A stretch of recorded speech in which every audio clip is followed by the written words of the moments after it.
राज्य मंत्रिपरिषद की बैठक मुख्यमंत्री विष्णुदेव साय जी की अध्यक्षता में संपन्न हुई है।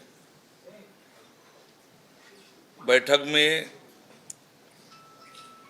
2024-25 के तृतीय अनुपूरक अनुमान का विधानसभा में उपस्थापन के लिए छत्तीसगढ़ विनियोग विधेयक 2025 के प्रारूप का अनुमोदन किया गया। मंत्रिपरिषद द्वारा बजट अनुमान वर्ष 2025-26 का विधानसभा में उपस्थापन के लिए छत्तीसगढ़ विनियोग विधेयक 2025 के प्रारूप का अनुमोदन किया गया।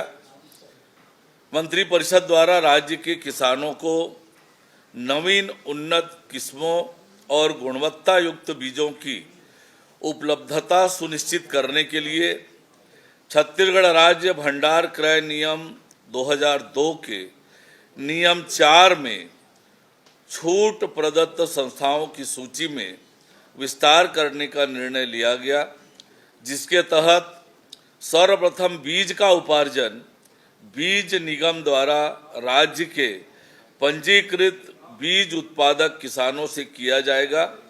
इसके पश्चात आवश्यकता की पूर्ति के लिए राज्य की बीज उत्पादक सहकारी समितियों, भारत सरकार एवं राज्य सरकार के बीज उत्पादन करने वाले उपक्रमों, नाफेड, मध्य प्रदेश बीज महासंघ की समितियां, भारत सरकार द्वारा विभिन्न योजनाओं में empanelled central nodal seed agency के रूप में चयनित संस्थाओं को बीज निगम द्वारा जारी ऑफर लेटर में से न्यूनतम मूल्य प्रस्तुत करने वाली संस्था या एजेंसी से किया जाएगा।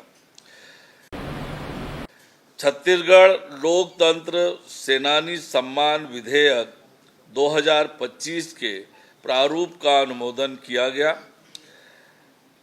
छत्तीसगढ़ के 6वीं विधानसभा के 5म सत्र माह फरवरी-मार्च 2025 हेतु माननीय राज्यपाल महोदय के अभिभाषण का मंत्रिपरिषद द्वारा अनुमोदन किया गया। खरीफ विपणन वर्ष 2024-25 के लिए समर्थन मूल्य पर किसानों के उपार्जित धान की शेष राशि का भुगतान करने के लिए छत्तीसगढ़ राज्य विपणन संघ को स्वीकृत अतिरिक्त शासकीय प्रत्याभूति राशि 3,300 करोड़ रुपये की अनुमति का अनुमोदन किया गया। मंत्रिपरिषद द्वारा बैंक गारंटी से संबंधित विलेखों पर स्टाम्प शुल्क की दरों के निर्धारण के लिए भारतीय स्टाम्प अधिनियम 1899 छत्तीसगढ़ संशोधन विधेयक 2025 के प्रारूप का अनुमोदन किया गया।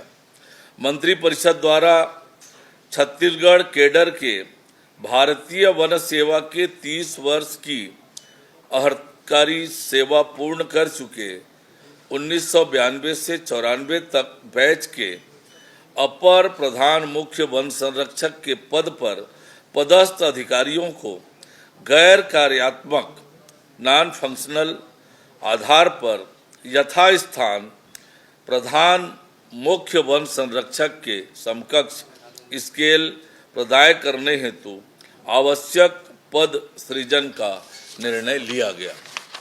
इतने निर्णय आज के मंत्रिपरिषद के बैठक में लिए गए। धन्यवाद।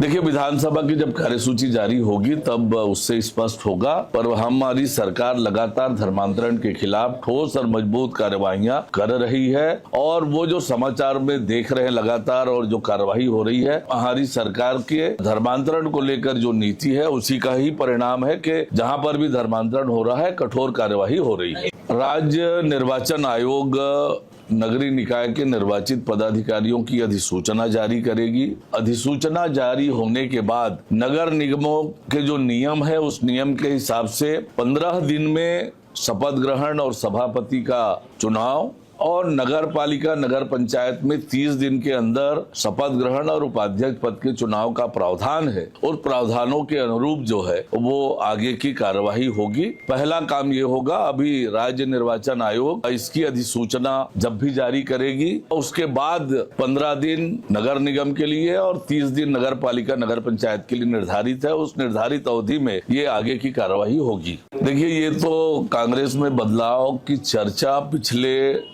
1.5 सालों से हम लोग सुन रहे हैं।